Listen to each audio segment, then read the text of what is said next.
Bismillahirrahmanirrahim. Assalamualaikum warahmatullahi wabarakatuh. Selamat malam teman-teman semuanya. Alhamdulillah hari ini bertemu lagi di channel saya. Ini saya berkesempatan bisa bertemu ya dengan kapten dari KMP Trimas Laila, Kapten Januar Sumiarto. Nah, ini kebetulan alhamdulillah kita dipinjami ruang VIP dari Trimas Laila. Pertama-tama saya ucapkan banyak terima kasih dulu sama Mas Andri. Nah, dan Bang Daniel, dan tentunya Kapten ya, Kapten Januar. Nah, ini teman-teman. Assalamualaikum Kapten. Waalaikumsalam. Nah, ini Kapten, ini perkenalkan saya Henry Habibi dari channel Henry Habibi juga. Ya, ini sedikit ya Kapten mau bincang-bincang dengan Kapten, karena ini Kapten, ini pengalaman pertama saya dan tentunya juga teman-teman semua yang ada di sini terkait dengan seluk-beluk kapal ya. Karena tadi kita sudah sedikit diajak main ke Anjungan dan kita agak sedikit bingung tadi Kapten, kok anjungannya gelap sekali. Gitu. Itu kenapa Kapten, bisa dijelaskan Kapten?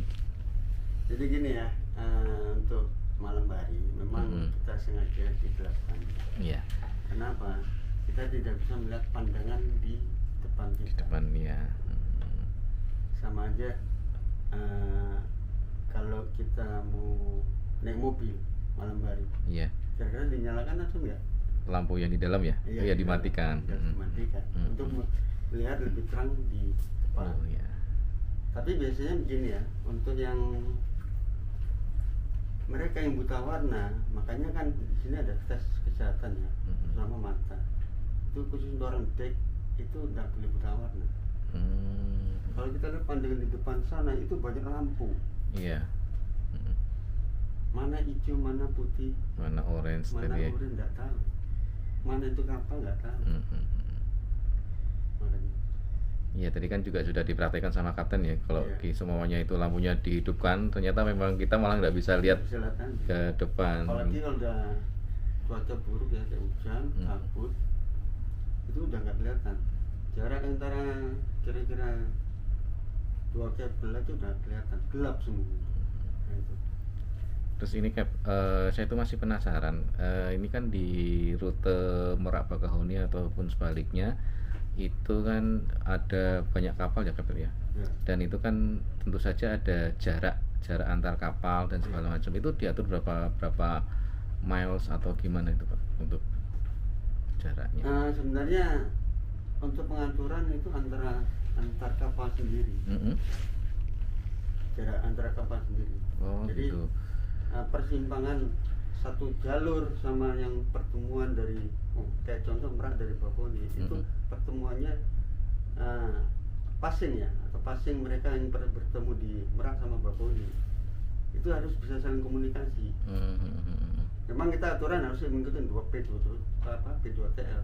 Tapi kalau ada sistem komunikasi satu dengan yang bersangkutan dan itu disetujui, itu berjalan.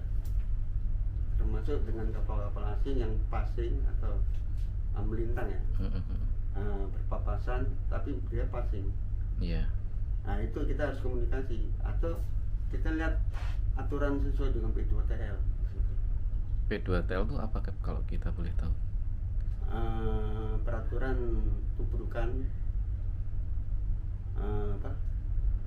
peraturan tubrukan di laut. Oh, di laut ya. Oh, untuk pertemuan silang pertemuan gitu ya Cap ya maksudnya. Oh ya, sama tadi Cap, itu kan waktu kita di Anjungan tadi itu kan ada kayak radar gitu ya Cap ya. Dan itu kan ada yang benda-benda kecil yang bergerak. Itu apa itu Cap? Apakah itu kapal atau apa itu? Itu bisa bisa disebut kapal, termasuk benda-benda kayak kayu, terumbu ataupun sampah ya, sampah yang numpuk itu bisa kelihatan. Termasuk pulau, terutama ada itu pulau. Iya, pulau. Kalau pulau kita scan ya, kita clearkan supaya dia lebih jelas. Oh ini kapal, oh ini atau ringnya kita kurangi. Itu ada ilmu untuk membacanya itu ya Bob ya? Iya, semuanya ada. Soalnya kan kalau saya perhatikan tadi kan yang bergerak-gerak itu kan rata-rata kapal. Nah kalau tadi Kapten mungkin sebutkan bahwa di sana ada kayu ataupun sampah, apakah itu besarnya juga sama dengan yang kapal tadi? Enggak ya, beda. Biasanya perahu. Oh, perahu. Kelihatan agak kecil gitu. Itu berarti update ya Kaptennya? Sistemnya itu berarti update gitu, dalam artian berarti kalau ada benda yang bergerak berarti di sana memang benar-benar ada yang bergerak benar gitu. Kalau jaga kita pakai ring 6 itu nggak kelihatan, tapi kalau kita menggunakan ring 1,5 atau 3/4 mil itu baru dia kelihatan. Baru kita kembalikan lagi. Ini perahu dia bergerak. Iya. Terus ini Kapten, untuk kecepatan rata-rata di penyeberangan Merak Bakauheni ataupun sebaliknya itu biasanya berapa knot? Karena kita ngikutin waktu ya, waktu pelayaran antara Merak Bakauheni 2 jam. Iya. Kita gunakan speed ya paling enggak rata-rata ya 8,5 itu sebenarnya udah cukup. Udah cukup ya. Karena kalau kita terlalu cepat juga kadang penumpang kasihan jenuh. Kok lama? Oh iya. Pertanyaannya ini, pertanyaan kan kok lama katanya? Kok nunggu? Kok kapal sebelah udah masuk? Nah, mereka nggak tahu ini udah diatur sama sekarang LPS ya. Nah, itu ngatur mereka. Jadi kita pakai speed biasa aja. 8,5 udah cukup. Tapi lihat ini, gerakan pasang arus. Kalau kita pas pakai arus lagi nanjak atau lagi melawan arus, ya kita gunakan RPM agak tinggi supaya bisa mencapai kurang lebih antara 8 atau sampai 8,5. Tapi kalau udah didorong arus, RPM kita kurangin karena sudah ngikutin arus gitu ya, maksudnya.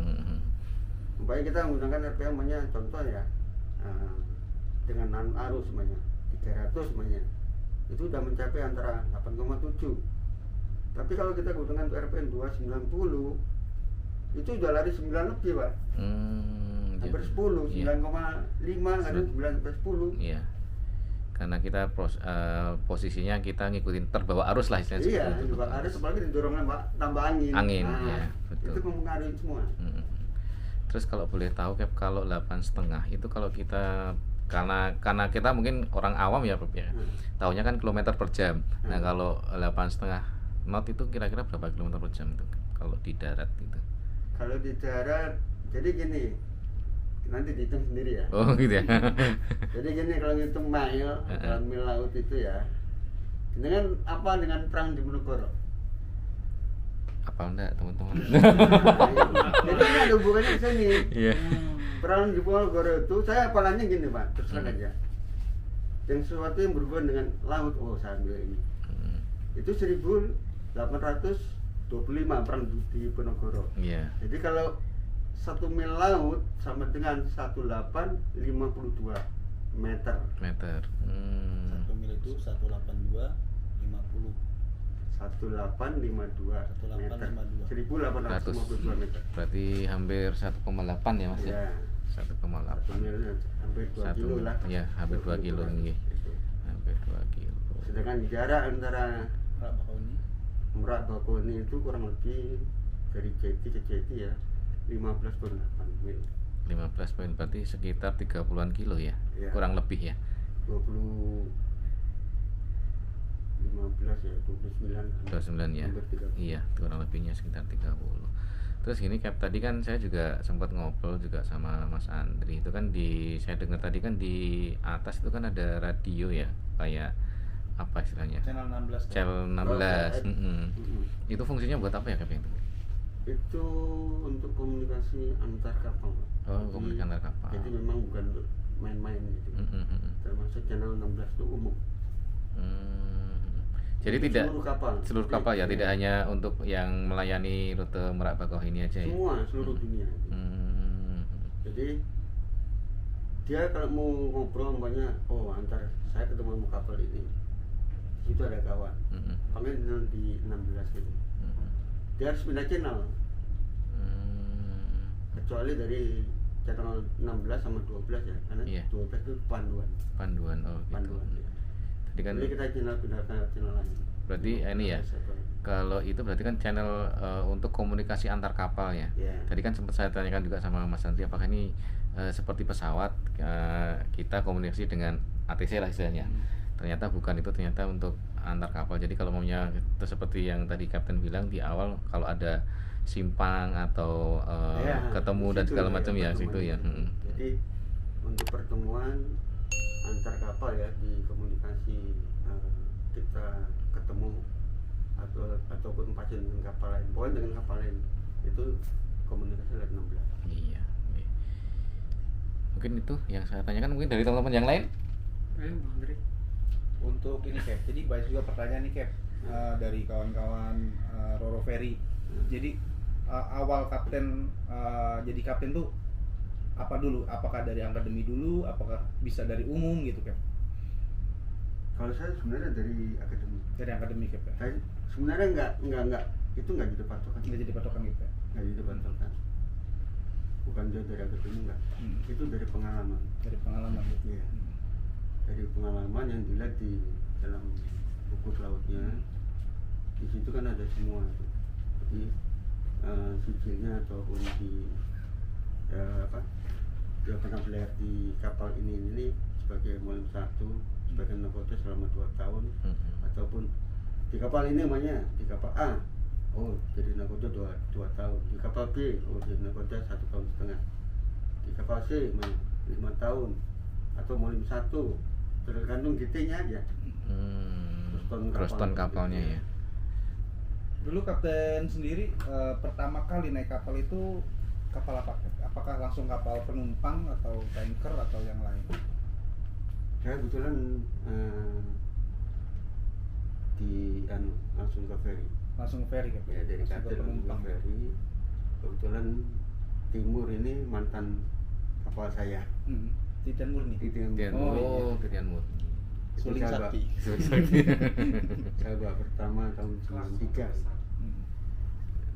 Masuk di Selat Sunda itu.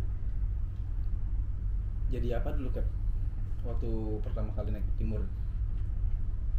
Jadi mulim 2. Mulim 2 jadi second ya. Tapi saya waktu bawa pertama Timur dari Batam ke Tegal itu kebetulan ya jadi nakoda. Tapi nakoda sementara aja. Kebetulan yang nakoda sendiri off keluar. Saya yang tertinggi ijazahnya waktu itu PB3.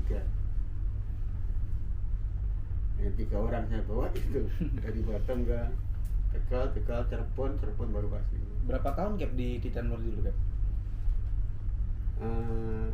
7 tahun. 7 tahun, cukup lama sekali ya. Setelah dari Titian Murni dulu langsung apakah pindah ke Laila atau ada lagi kapal? Kita pindah ke perusahaan lain. Perusahaan lain gitu ya. Ke Pengumpul Remaja.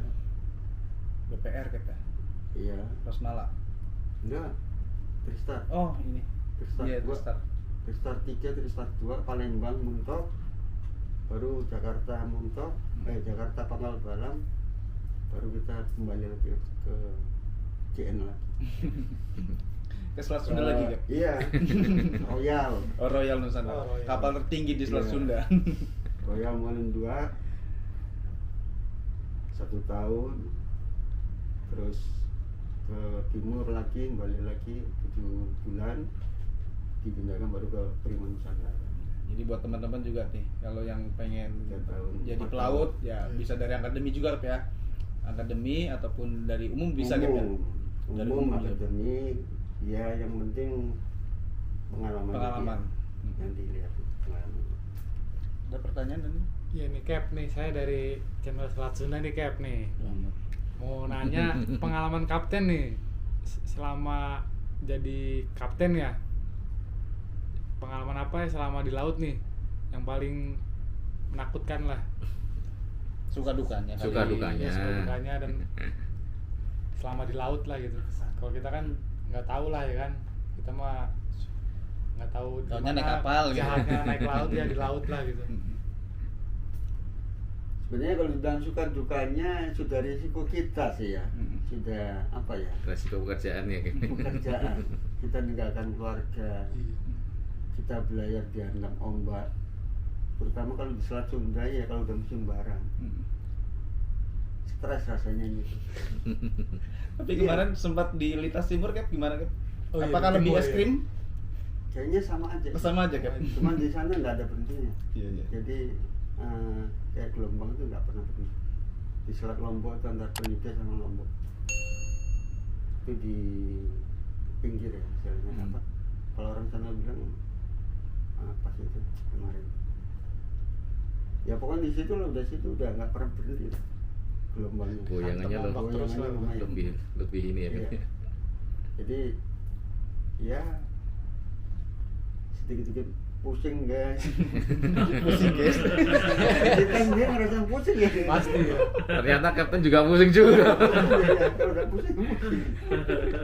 Tapi ya ini aja intinya, kan banyak makan aja, yang penting perut cari kosong. Nggak kosong. Iya. Terus ya banyak-banyak ya kayak apalagi musim covid gini kan. Ya jahe paling enggak lah. Jahe. Iya. Kenangan. Jahe ya, hangat. Oke teman-teman, ada lagi yang mau Mas tanya? Aziz? Mas Aziz? Cukup. Cukup. Belakang cukup ya. Cukup lah. Nggak ada lagi yang ditanyain? Ntar nyesel loh. Ini eksklusif, Terakhir Cap. eksklusif ini. Kenapa kok cita-citanya jadi pelaut? Adakah inspirasi dari mungkin keluarga, orang tua atau teman? Jadi gini, saya dulu memang pengennya di laut ya, tapi saya sempat masuk di di tes di Akabri ya, mungkin saya nggak lulus ya, maklum lah. Mungkin fisik saya sendiri yang tidak memungkinkan untuk bisa masuk ke sana, tapi mau nggak mau saya harus masuk ke laut ya, karena keinginan saja. Sempat waktu itu saya di SMA itu, saya sebenarnya bukan dari orang IPA atau sekarang apa? IPA dan IPS ya. IPA IPS dulu ya. Atau Itu yang diterima cuma IPA sama STM. Oh iya. Saya nggak bisa masuk di negeri. Saya orang IPS sebenarnya. Tapi alhamdulillah karena kita di swasta bisa diterima, yang penting orang kita bisa ngikutin apa yang dipelajari di situ. Setengah mati kita, ya pokoknya belajar semampu gitu aja. Bisa nggak bisa harus belajar itu. akhirnya Kalau bisa saya jadi seorang pelaut. Iya, di mana? Di Jedayat ya. Akademi Maritim Jedayat. Jadi, Jadi bukan karena ada orang tua atau keluarga Enggak, pelaut, enggak. bukan ya? Enggak. Ya, memang kemauan sendiri. Mohon sendiri dan udah takdirnya di laut. Tapi sedikit nyesel sih sebenarnya. Ya benar, sedikit nyesel. misalnya gimana ya? Saya merasakan nyesel dulu waktu kadet. Waduh, ini kok orang lebaran saya di laut, wah. Nangis, nangis. Pasti ada. Iya, sempat saya merasakan nangis. Pasti. Kenapa? Saya meninggalkan keluarga, semua pada ngumpul, kita sendiri gak ngumpul. Iya. Memang belum punya istri, jadi udah begitu. Tapi lama-lama ya, karena udah punya istri ya, mereka udah terbiasa. Iya. Untuk tinggal keluarga di mana, Kak? Kebetulan kita tinggal di Cilegon. Oh, Cilegon. Coba Tunggu dekat. dekat. Jadi kita sebenarnya bukan mau cari duit, kalau mau cari duit di luar sana. Iya. Karena kita pengen bisa kumpul dengan keluarga aja, karena ada cutinya itu aja. Yang kita cari. Anak berapa, Kak? Kebetulan anak 3 laki semua. Wah, jagoan semua. Jagoan Apakah semua. nanti bakal jadi pelaut juga, Kak? Itu tergantung Anaknya? mereka sendiri. Oh iya. Kita nggak bisa memaksakan. Kita bisa cuma ngasih arahan aja. Iya. Dan Siap. menyupport ya. Support aja. Penting kamuannya kuat, ya kita support sampai dia. Oke. Oke, siap. Oke, terima kasih Cap, terima kasih banyak atas jawaban-jawabannya tadi dari pertanyaan kita. Pokoknya terima kasih banyak buat Kapten atas jamuannya juga, atas tempatnya juga. Kita sudah banyak nanya nih, Cap, merepotkan juga. Enggak apa-apa udah. Pokoknya sukses terus buat Kapten, semoga sehat selalu ya Cap. Oke, sama-sama. Assalamualaikum warahmatullahi wabarakatuh. Waalaikumsalam.